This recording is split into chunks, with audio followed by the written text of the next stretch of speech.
नमस्कार, आप देख रहे हैं हमारा खास कार्यक्रम और आपके साथ मैं हूं अंशिका पाठक।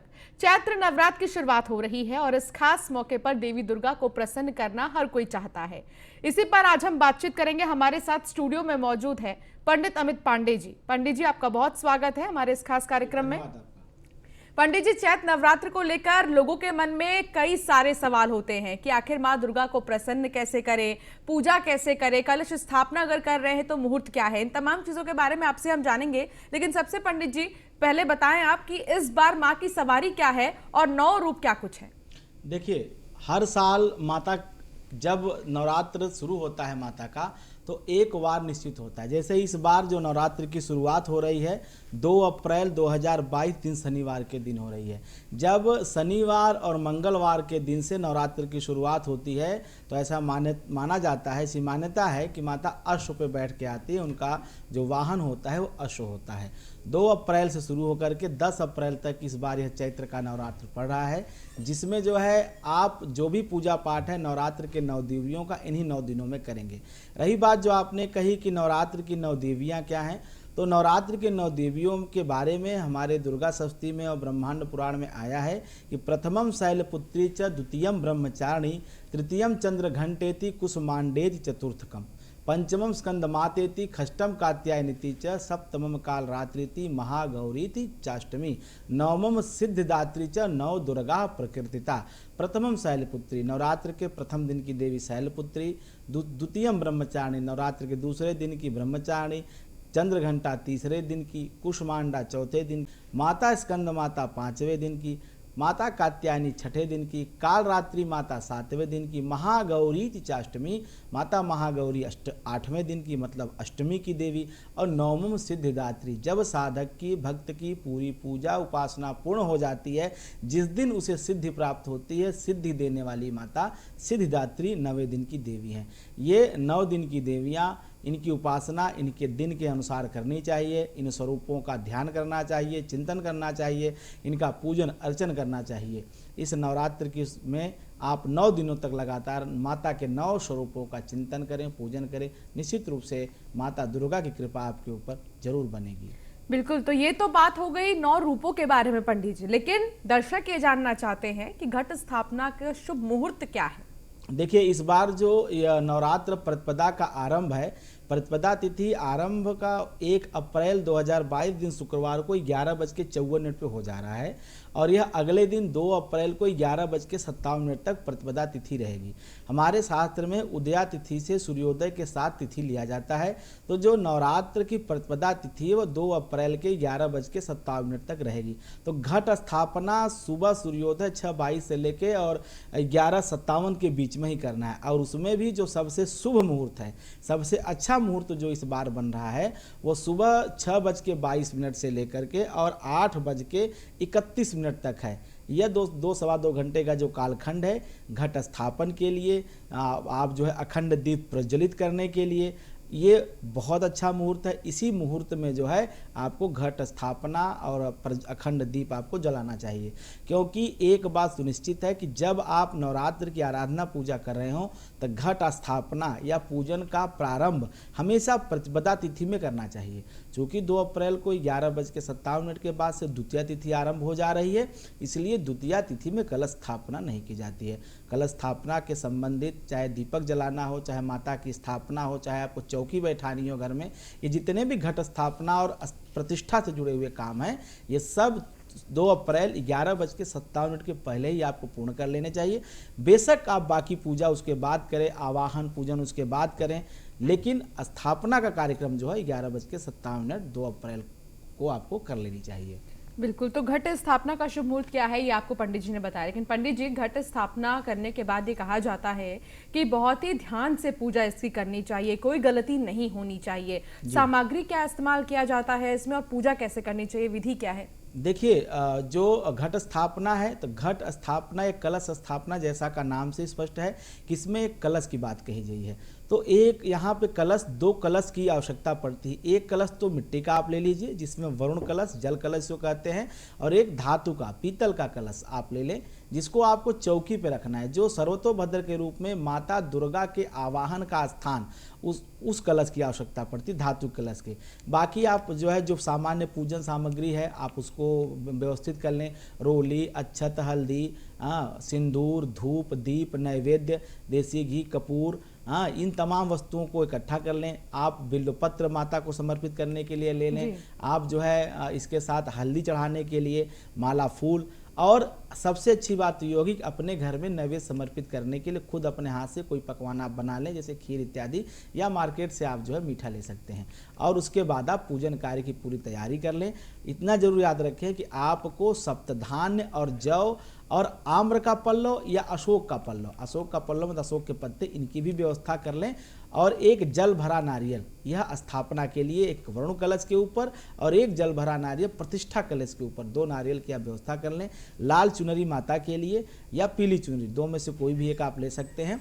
ये सामग्री जब आप जुटा लें फिर आप पूजन कार्य शुरू करें। जी, क्योंकि घट स्थापना बहुत ज़रूरी है, तो उसके बारे में आपने तो बता दिया कि कैसे इसकी पूजा अर्चना करनी है, लेकिन घट स्थापना के साथ साथ किन देवी देवताओं की पूजा की जाती है? देखिए, जब हमारे यहाँ कोई भी शुभ कार्य होता है, आपने देखा भी होगा प्रायः घरों में शादी विवाह हो, कोई भी मांगलिक कार्यक्रम हो, उसी तरह से जब नवरात्र में प्रतिष्ठा की जाती है देवी की, तो हर पूजा में जैसे गणेश अनिवार्य है, उसी तरह से इस नवरात्र के 9 दिन के पूजन में भी प्रथम पूज्य गणेश की पूजा उतनी ही अनिवार्य है। इसलिए गणेश जी की भी स्थापना करनी चाहिए। गणेश जी के साथ माता गौरी की स्थापना और यज्ञ के रक्षक बटुक भैरव, काल भैरव की भी स्थापना करनी चाहिए। और चूंकि नवग्रह मंडल जो ग्रहाधिपति सूर्य हैं, संसार में समस्त ऊर्जा के कारक हैं, उनकी भी स्थापना करनी चाहिए। इन सब की स्थापना का अलग अलग विधान है, वो मैं आपको बताता हूँ। जैसे गौरी की स्थापना गाय के गोबर के पिंड बना के करनी चाहिए सिंदूर लगा के। गणेश की स्थापना सूखे नारियल के गोले पे। भैरव और नवग्रह की स्थापना सूर्य की ग्रहाधिपति के, और एक एक सुपारी आप रखें और उसे आप लाल चंदन या रोली लगा दें, रक्षा सूत्र समर्पित करें और उसमें जो है नवग्रह और भैरव की स्थापना करें। जी, ये तो बात हो गई कि किन देवी देवताओं की पूजा करनी चाहिए, लेकिन माँ दुर्गा को प्रसन्न करने के वो मंत्र कौन से हैं पंडित जी? देखिए, जब आपने पूरी पूजा विधि आप जब शुरू करते हैं तो उसमें आप जो कुछ भी करते हैं वह तो एक आप बाह्य क्रिया करते हैं। चाहे आप दुर्गा का आवाहन करते हैं, चाहे आप उन्हें जल से स्नान कराते हैं, पंचामृत से स्नान कराते हैं, फूल माला धूप दिखाते हैं, आरती करते हैं, दीपक दिखाते हैं, नैवेद्य समर्पित करते हैं, यह तो बाह्य है। जो आप एक तरह से आपकी कल्पना है कि माता ने आपका जो है जो भी आपने पूजन किया उसको माता ने स्वीकार किया, देवता ने उसको ग्रहण किया। लेकिन जो संबंध है एक साधक का अपने इष्ट के प्रति, वह संबंध तभी जुड़ता है जब व्यक्ति आत्मिक रूप से, मानसिक रूप से और चेतना के रूप से तीनों को एकाकार करके और अपने इष्ट के श्री चरणों में अपना ध्यान लगाता है। और वह मंत्र जप से, स्तुति पाठ से ही संभव है। तुलसीदास जी कहते हैं कि मंत्र जाप मम दृढ़ विश्वासा, पंचम भगति वेद प्रकाशा, कि मंत्र जाप में मेरा दृढ़ विश्वास है। और जो नवधा भक्ति है, नवधा भक्ति में 5वें प्रकार की जो भक्ति है, जो श्रेष्ठ कही जाती है एक साधक के लिए, इष्ट की प्राप्ति का जो सुगम मार्ग है, वह है मंत्र जाप, स्तुति का पाठ। तो मंत्र जाप मम दृढ़ विश्वासा, तो ऐसे में आप कुछ विशिष्ट मंत्रों का जप करें, अपने कामना के अनुसार मंत्रों का चयन करें, अपने ग्रह दोष के अनुसार मंत्रों का चयन करें, या सिर्फ माता की अगर भक्ति चाहिए तो उसके अनुसार आप मंत्रों का चयन करें। जैसे एक मंत्र बहुत आसान बताता हूं कि सब प्रकार के मंगल को देने वाला, जब आप पूजा कर रहे हैं, मान लीजिए आप माता को अक्षत चढ़ा रहे हैं, तो उस समय कहिए सर्वमंगल मांगल्ये शिवे सर्वार्थ साधिके शरण्ये त्र्यंबके गौरी नारायणी नमोस्तुते। या आप जैसे आरती कर रहे हैं तो उस समय भी आप यह मंत्र कह सकते हैं।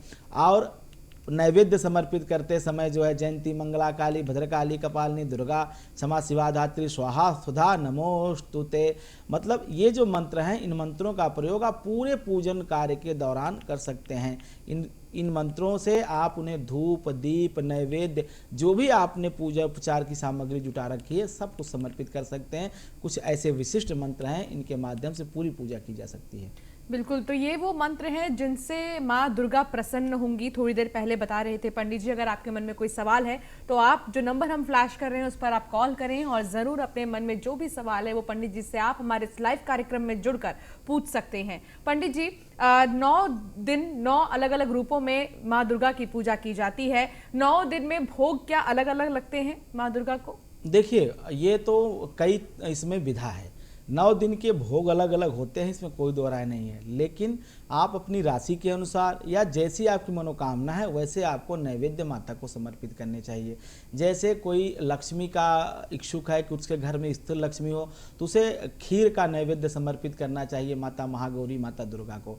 कोई मान लीजिए ऐसा व्यक्ति है जो रोग से पीड़ित है, रोग नहीं शांत हो रहे हैं, तो उसे खोए के पेड़े और केला समर्पित करना चाहिए। कोई ऐसा व्यक्ति है जिसे न्यायालय में कोई मुकदमा चल रहा है, उसे विजय नहीं मिल रही है, कोई उसकी पैतृक संपत्ति का विवाद चल रहा है और वह जल्दी से इन चीज़ों से छुटकारा चाहता है, तो ऐसे में हल्दी से बनी हुई सामग्री या हल्दी युक्त मिठाई या जो है ऐसी कोई चीज़ जिसमें केसर का प्रयोग हुआ हो वह चीज़ जो है समर्पित करे, केसर से बनी मिठाइयाँ समर्पित करे तो निश्चित रूप से उसे मुक्ति मिलेगी। इसी क्रम में अगर आप मान लीजिए आपके कुंडली में मंगल का कोई दोष है या सूर्य से संबंधित कोई दोष है तो लाल रंग के फूल से माता का पूजन करना चाहिए।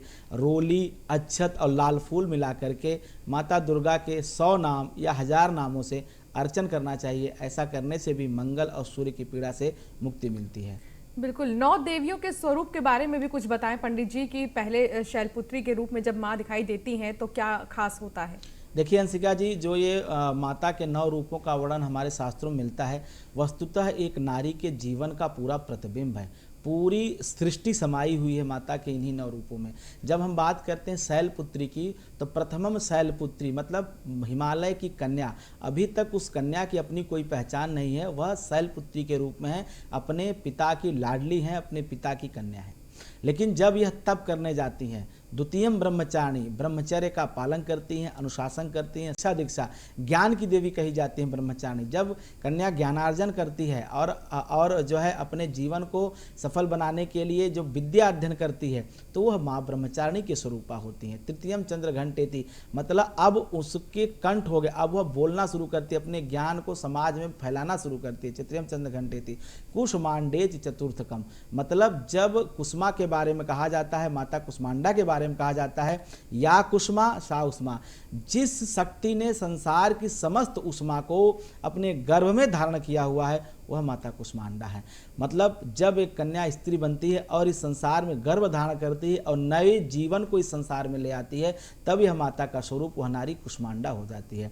और जब प्रसव के बाद वह एक बच्चे की माँ बन जाती है, माँ पंचमम स्कंद माते थी और स्कंद की माता बन जाती है तो वह माता स्कंद माता का स्वरूप होती है, 5वां स्वरूप। खष्टम कात्यायनी तीचा, कात्यायनी माता के बारे में कहा गया है कि कात्यायन ऋषि की कन्या है और कात्यायन ऋषि कन्या मतलब अपने परिवार के भरण पोषण और अपने बच्चे को सही ढंग से शिक्षा दीक्षा अनुशासन जो ज्ञान की एक तरह से और अपने नहीं अपने आने वाली पीढ़ियों को जब ज्ञान स्थानांतरित करने की बात आती है तो खष्टम कात्यायनी तीता 6वीं शक्ति है, नारी का 6ठा रूप है माता कात्यायनी का। सप्तमम कालरात्रि मतलब कालरात्रि के स्वरूप में मैं क्या ही बताऊं, आप सब दर्शक जानते ही होंगे कि कालरात्रि का कितना उग्र स्वरूप है, किस तरह से वो अपने संतान की रक्षा के लिए कितना उग्र रूप धारण कर लेती हैं और क्या ही करने पे आमादा हो जाती हैं, यहाँ तक कि पूरी सृष्टि को लय कर देना चाहती हैं, पूरी सृष्टि में तांडव करती हैं, संहार की स्वरूपा रूप धारण कर लेती हैं माता माँ महाकाली। ऐसी महाकाली, ऐसी शक्ति जिसे कोई नहीं रोक सकता और वो किसी की सुनने की तैयार नहीं, सिर्फ उन्हें अपनी जिद है और अपने बच्चों का अहित चाहने वालों का संहार करना चाहती हैं। यह स्वरूप है एक नारी का, यह स्वरूप है माता का, ये संदेश देती है माता का 7वां रूप कालरात्रि। महागौरी तिचाष्टमी, ये महागौरी वो महागौरी हैं जो साधना के पश्चात जिनका रूप जो है बिल्कुल श्याम वर्ण हो गया था और फिर गंगा जल से जिन्हें शुद्ध किया, गंगा जल से जिनको स्नान कराया प्रभु ने, भगवान भोलेनाथ ने, तो माता महागौरी गौर वर्ण की हो गई। तो कहने का मतलब ये जो महागौरी का स्वरूप है जब अपने समस्त सांसारिक क्रियाओं का उपभोग करते हुए, अपनी पूरी सांसारिक जिम्मेदारियों का निर्वहन करते हुए और अपने जीवन को इष्ट में समाहित कर देती हैं। जिस तरह से माता महागौरी ने अपने जीवन का अंतिम लक्ष्य शिव को प्राप्त करने के लिए इतनी कठोर तपस्या की, तो वह साधना पूजन में लग जाती है। जब जीवन का वह तीसरा जो संन्यास आश्रम का पड़ाव आता है और फिर आखिरी स्वरूप माता का नवम सिद्धिदात्री, नवा स्वरूप सिद्धिदात्री, मतलब अपने पूरे जीवन काल के दौरान एक नारी कितना कुछ पीछे संसार को दे के जाती है, वह देखते ही बनता है। कभी मायके में, कभी ससुराल में, मतलब सब कुछ जो है संसार को सिर्फ शुभ और मंगल ही दे के जाती है। माता का नवा स्वरूप सिद्धिदात्री, जब वो शक्ति इस संसार में सब कुछ सिर्फ देने वाली होती है, तो माता सिद्धिदात्री का स्वरूप होती है। तो ये 9 रूप हैं देवी दुर्गा के, और 9 रूपों में जब देवी दुर्गा की पूजा की जाती है तो उनका रूप कैसा नजर आता है, उनके इस रूप की खासियत क्या है, ये आपको पंडित जी बता रहे थे। लेकिन पंडित जी एक सवाल, कन्या पूजन भी किया जाता है नवरात्रों के आखिर में, कब किया जाएगा कन्या पूजन और फिर इसको किस तरीके से किया जाना है? देखिए, कन्या पूजन अष्टमी और नवमी के दिन किया जाता है। कन्या के पूजन के बारे में बताऊं कि 2 वर्ष से लेकर के 10 वर्ष तक की आयु के कन्या का कन्या पूजन करना चाहिए, क्योंकि 2 वर्ष तक की कन्याओं को रस और गंध का ज्ञान नहीं होता है। तो 2 वर्ष से ऊपर की जो कन्याएं हैं और 10 वर्ष की आयु तक उनका पूजन करना चाहिए। और इस बार जो कन्या पूजन का बन रहा है वो रविवार के दिन, मतलब ये लगभग 10 अप्रैल दिन रविवार के दिन आप प्रातः काल में अपने पूजन पाठ करने के बाद जो अपने स्थापना वगैरह आप करेंगे, जो मूर्ति आप बैठाएंगे, जो आप कलश बैठाएंगे, उसके पूजन के पश्चात आप कन्या पूजन करें। और कन्या पूजन करने के साथ साथ आप हवन भी कर सकते हैं। कन्या पूजन में एक बात जरूर ध्यान रखें कि कन्याओं को आदर सहित अपने घर में बुलाएं, उनके चरणों का प्रक्षालन करें, उनके पैर धोएं, उसके पश्चात उनको दिव्य आसन पर बैठाएं, उनके माथे पे चंदन लगाएं, टीका करें, माला फूल पहनाएं। और उसके बाद जो उनको पसंद हो, ऐसा नहीं कि आपने एक रीति पढ़ ली है कि हमें पूड़ी हलवा ही खिलाना है, ऐसा नहीं, जो बच्चे को पसंद हो, क्योंकि जो पसंद की चीज़ अगर खाएंगे तभी उनका मन प्रसन्न होगा, और प्रसन्न मन से ही आशीर्वाद दिया जाता है, प्रसन्न मन से ही आशीर्वाद निकलता है। उसके बाद विदाई के समय कुछ दक्षिणा दें और जाते समय उनका पैर छू के आशीर्वाद लें। और एक बात जरूर ध्यान रखें कि आशीर्वाद देते समय वो कन्याओं का हाथ आपके पीठ, आपके सर पे होना चाहिए, क्योंकि माता स्वरूप है। जिस तरह से माता अपने बच्चे को स्नेह करते समय अपना हाथ बच्चे के मस्तक और पीठ पर रखती है, उसी तरह वो कन्याएं माता स्वरूपा हैं। जब वो अपना हाथ आपके सर और मस्तक पे और पीठ पे रखेंगी तो आप एक तरह से साक्षात दुर्गा के आशीर्वाद से जो है प्रतिपूर्त होंगे, और आपके जीवन की जो भी तकलीफें हैं, जो भी कष्ट है, वो माता के आशीर्वाद से दूर हो जाएंगी। पंडित जी, साल में 2 नवरात्र पड़ते ही हैं, शारदीय नवरात्र और चैत्र नवरात्र, दोनों में क्या अंतर है? देखिए, जो 2 नवरात्र नहीं अंशिका जी, 4 नवरात्र पड़ते हैं। 2 नवरात्र जिसे हम आप जानते हैं, जैसा आपने कहा, एक चैत्र का नवरात्र वासंतिक नवरात्र, दूसरा शारदीय नवरात्र जो सितंबर अक्टूबर पड़ता है। ये तो 2 प्रचलित नवरात्र हैं। इसके अलावा 2 गुप्त नवरात्र भी पड़ते हैं, जो आषाढ़ शुक्ल पक्ष में एक पड़ता है और दूसरा जो है माघ शुक्ल पक्ष प्रतिपदा से पड़ता है। 2 गुप्त हैं, 2 प्रकट हैं। रही बात भेद की, भेद इसमें थोड़ा सा है। ये जो नवरात्र पड़ता है चैत्र का नवरात्र, ये चैत्र का नवरात्र का संबंध रामनवमी से है और साल के नए शुरुआत से। चैत्र प्रतिपदा के दिन ही सृष्टि का आरंभ हुआ था। यह सृष्टि का पहला दिन है, यह ब्रह्मा जी का पहला दिन है, और इसी सृष्टि के पहले दिन प्रभु श्री राम का भी राज्याभिषेक हुआ था, और इसी सृष्टि के पहले दिन धर्मराज युधिष्ठिर का भी राज्याभिषेक हुआ था। तो ये 2 नवरात्र की 9 शक्तियों के जो उपासना क्रम है, ये 6-6 महीने पे पड़ता है, और अगर गुप्त को भी जोड़ें तो लगभग 3-3 महीने पे पड़ता है। दोनों में भेद सिर्फ इतना है कि यह जो नवरात्र होता है इसका संबंध राम से है और राम की शक्ति पूजा से है। इसका संबंध जो है दुर्गा की उन शक्तियों से है जो सतयुग में जो है, जो त्रेता युग में जो प्रभावित थी। जो दूसरा नवरात्र पड़ता है वह भी राम की शक्ति पूजा से संबंधित है, लेकिन थोड़ा सा भेद है। वहाँ पे महिष मर्दनी के रूप में उनकी पूजा की जाती है। विजयदशमी का पर्व मनाया जाता है, जब उन्होंने महिषासुर का वध किया था, राम ने रावण का वध किया था।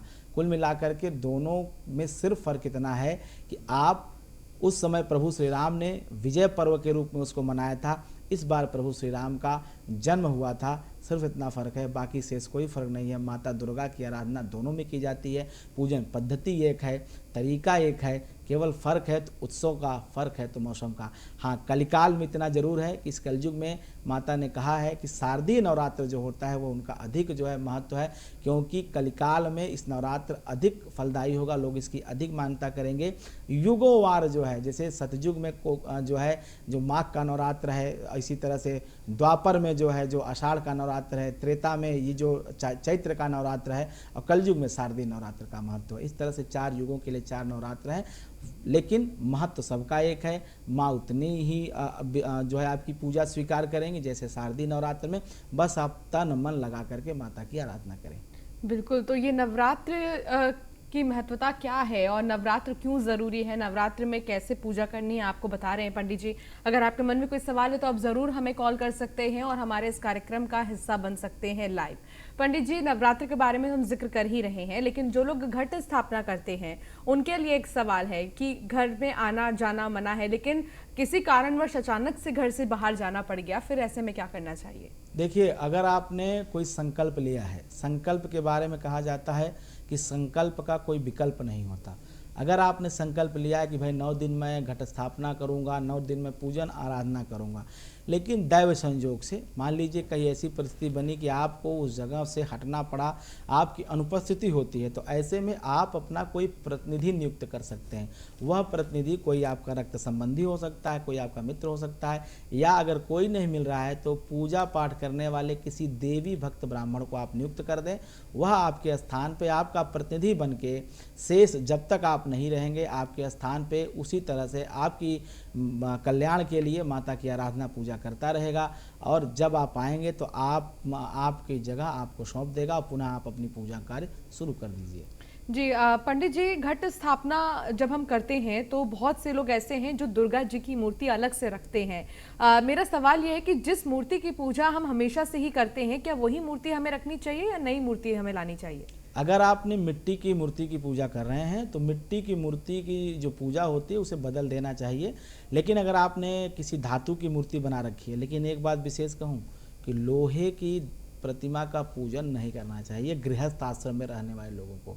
आप अगर पूजन कर रहे हैं तो या तो मिट्टी की मूर्ति की पूजा करें या किसी धातु से बनी हुई, चांदी, पीतल, इन धातुओं की बनी हुई, सोने की धातु की बनी हुई प्रतिमा का ही पूजन करें। उसके पश्चात अगर आप मूर्ति बार बार बदलते हैं तो मिट्टी की मूर्ति बार बार आप बदल सकते हैं, लेकिन अगर एक बार आपने किसी धातु की मूर्ति की स्थापना कर दी है तो बार बार मूर्ति बदलने की आवश्यकता नहीं है, ना उसमें बार बार आवाहन की आवश्यकता है। देखिए, आवाहन 2 तरह के होते हैं, प्रतिष्ठा 2 तरह की होती है। एक होती है चल प्रतिष्ठा, एक होती है चल प्रतिष्ठा। चल प्रतिष्ठा हम उसको कहते हैं जो काल अवधि के लिए की जाती है, किसी एक समय से और एक समय तक उसकी समय सीमा निश्चित होती है। जैसे नवरात्र के 9 दिन जब आप प्रतिष्ठा कलश बनाएंगे, जब आप वरुण कलश बनाएंगे, जब उसके ऊपर आप प्रतिष्ठा कलश रख के और माता का चित्र रख के जब आप कहेंगे दुर्गा आवाहयामी, तो माता दुर्गा का जो आप आवाहन कर रही है जो है आप अचल प्रतिष्ठा, ये जो है आप चल प्रतिष्ठा कर रही है, अचल प्रतिष्ठा नहीं है। इसकी अवधि 9 दिन। 9वें दिन जब आप जो है अक्षत लेकर के माता को समर्पित करेंगे, हे माँ अब आप अपने स्थान को जाएं और मैं पुनः अगले नवरात्र में आपका आवाहन पूजन करूंगा, तो आप जो समयावधि के लिए जो आवाहन किया जाता है वह मूर्ति आपको बदल देनी चाहिए। लेकिन ऐसी प्रतिमा जिसका आप नित्य पूजा कर रहे हैं, वर्षों से पूजा करते आ रहे हैं, जो आपके परिवार की मूर्ति है, उसे नहीं बदलना चाहिए। और जब आप नवरात्र का विशेष पूजन कर रहे हैं तो उसे दिव्य किसी थाल, किसी बर्तन में, उसी चौकी पे, उसी पीठ पे जहाँ आपने कलश बैठा रखा है उसको रखें और पूरे तन मन धन से आप उनकी आराधना करें, उनका पूजन करें।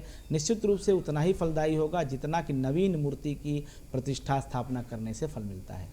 चलिए, ये तो पंडित जी आपको बता रहे थे कि आखिर नवरात्र में पूजा कैसे करें और फिर किन बातों का ध्यान रखें। पंडित जी, बहुत शुक्रिया हमारे साथ जुड़ने के लिए और इस तमाम बातचीत के लिए। फिलहाल हमारे इस खास कार्यक्रम में इतना ही। आप बने रहिए न्यूज़ 1 इंडिया के साथ। नमस्कार।